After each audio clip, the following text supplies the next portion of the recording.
welcome on board again. This is the special extra, whatever, post-cyber game between Jeskai tokens and Abzan Whip. Let's see how it would turn out. The only difference between this particular post-cyber game and the ones you've seen before was an extra banishing lights, complementing the rays in Jeskai tokens deck to fight my whip and like fatties and whatnot.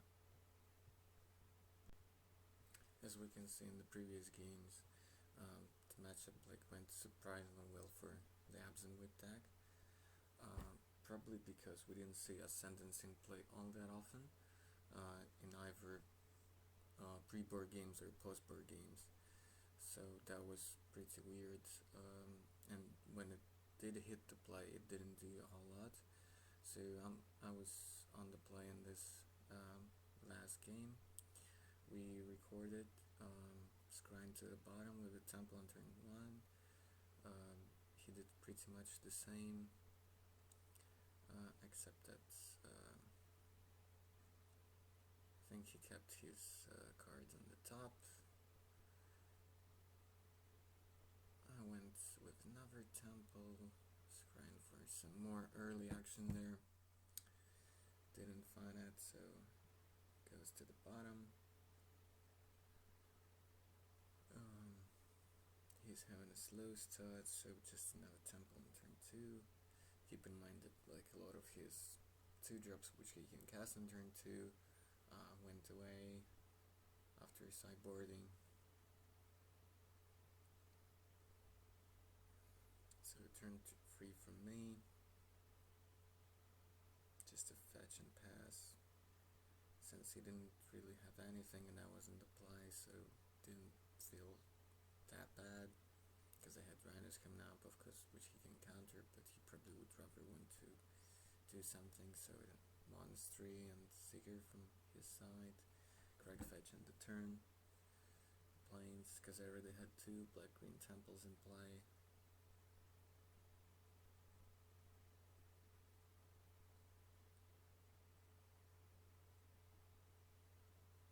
Drawing for the turn, forest, here goes the Rhino.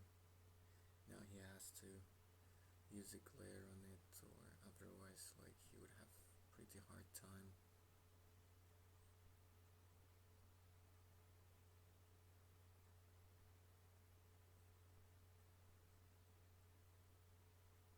And of course he had the glare to get rid of it, triggering Prowess and Lifelink.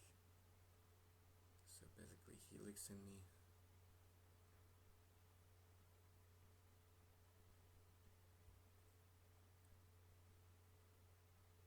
2 mana up, it could be anything pretty much. At this point, play the land and slashed another Rhino.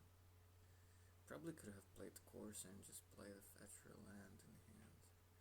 But if he didn't have one of those 4 strokes in there, I would have been in a very good shape.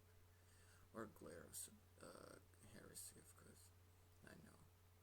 That was a very yellow kind of play there. I think I probably should have played the Corsair there.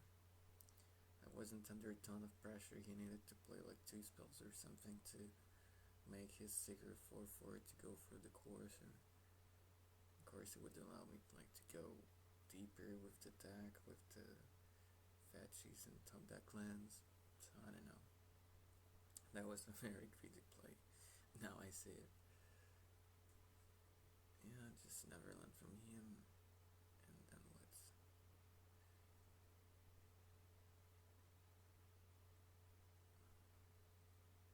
Tons of options for him. Yeah, it probably feels really awesome to play a Rebel Master on an empty board. So yeah, taking 3 there, got a 16, he's at 19. That feels really bad for me. Oh yeah, I have to play the Corsair now.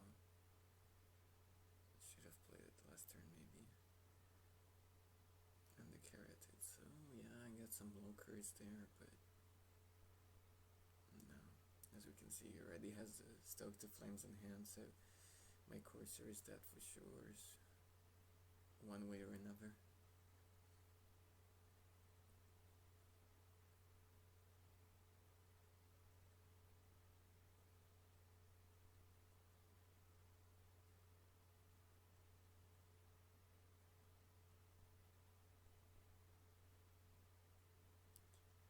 You have a lot of damage coming in if you had like any burn spells in hand.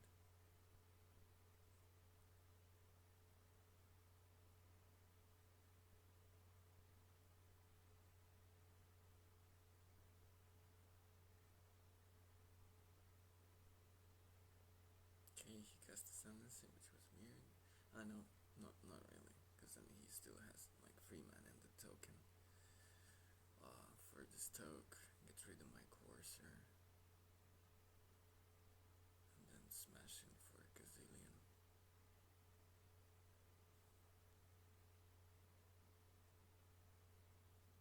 Yep. So he triggers everything. Loots.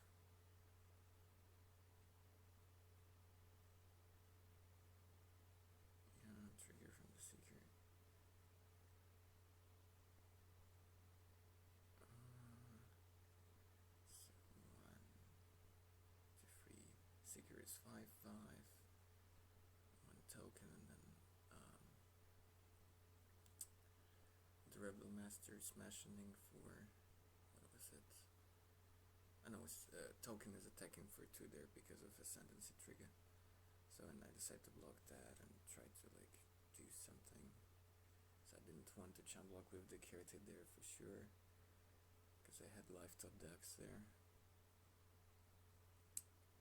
So taking in a bunch, going down to 7, he goes up to 24 because of gaining 5 life from the Seeker. Untap, and now the moment of truth.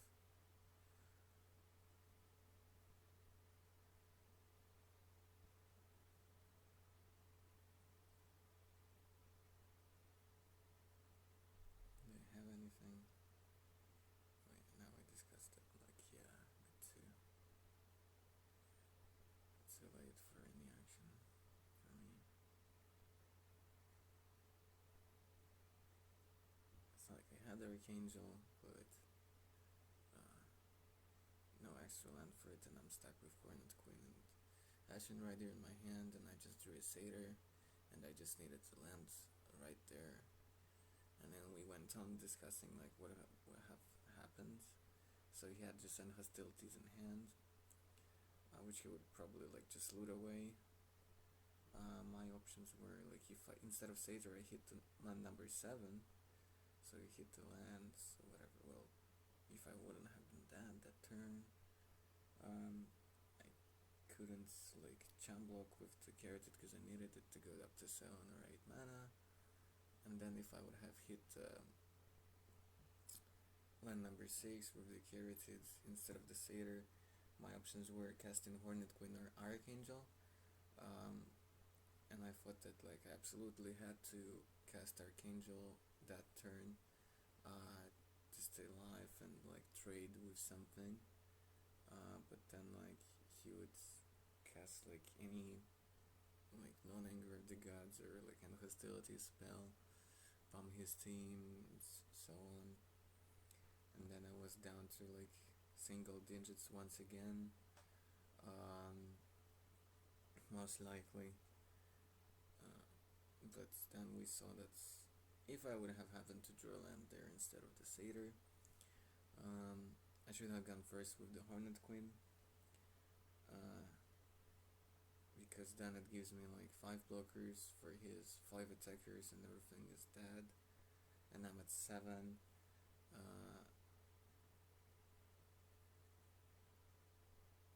And then like I get rid of his board by blocking everything with Hornet Queen and the tokens. His next draw was just a Glary Heresy, which wouldn't have done anything with the Hornet Queen, but would have just removed the Archangel, and then I was like in a really bad shape. So the correct line of play, if I would have drawn another land there, was to first cast Hornet Queen.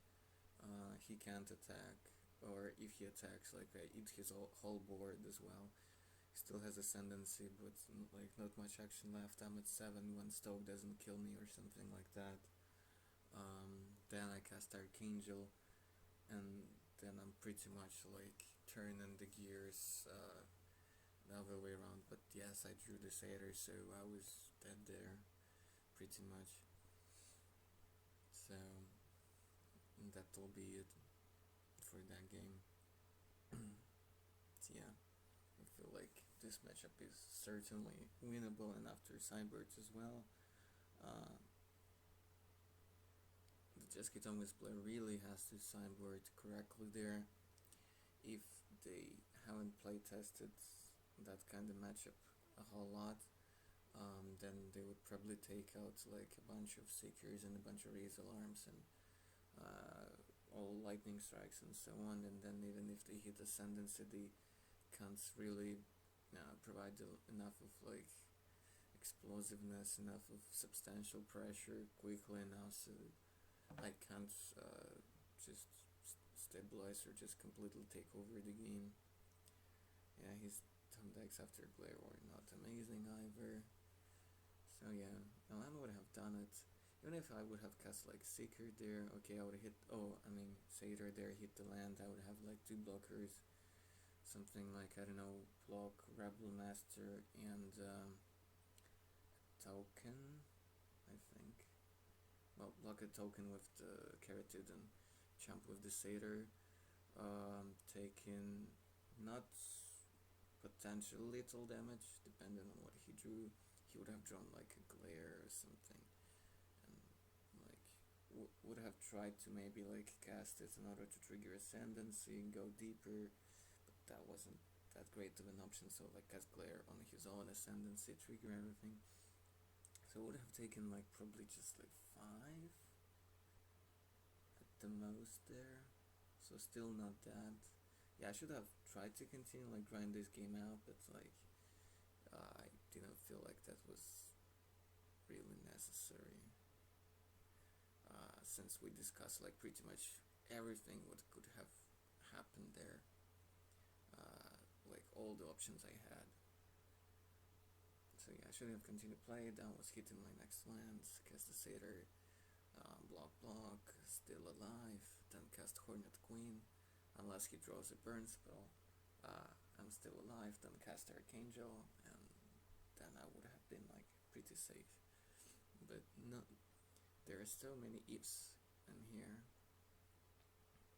But of course, if it would have been a real like tournament game, I wouldn't have scooped so like quickly there, and would have tried to stay alive there. But this is just play testing, and we covered all possible scenarios there. So yeah, and then we pack it in. So thanks for watching, guys. I hope you enjoyed this to a decent level. See you next time.